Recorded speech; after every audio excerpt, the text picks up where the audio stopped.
Post જોવે છે Facebook પર, ઇન્સ્ટાગ્રામ પર, મને ગામમાં જતા આવતા જોવે છે. મને એ લોકો કહેતા હોય છે કે તમે જ્યારે ગામમાં આવો છો, જેટલી વાર આવો છો એટલું વિકાસનું કંઈક નવું કામ લઈને આવો છો. અમે તમારા ફેસબુક, સોશિયલ મીડિયા પર પણ જોતા રહીએ છીએ. એટલે કેટલાક મિત્રો પૂછતા હતા કે તમે આવો છો ત્યારે કામ આવે છે તો પહેલા કેમ નતા આવતા? ત્યારે મને પણ વિચાર થયો કે આટલા બધા કામ જો પહેલા કરાવી દીધા હોત તો અત્યારે મારે કરવાનો વારો ના આવ્યો હોત. પણ મને હમણાં ખબર પડી કે ગયા 5 વર્ષ તો અભણ ધારાસભ્ય હતા, ક્યાંથી તમારા માટે કામ કરી શકે? કોઈ વિકાસનું કામ જ ના આવે.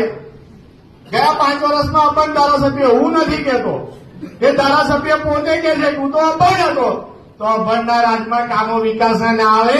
આ શિક્ષિત ધારાસભ્ય આવ્યો છે ને એટલે આજે તમારા માટે આટલા વિકાસના કામ લઈને આવ્યા છે.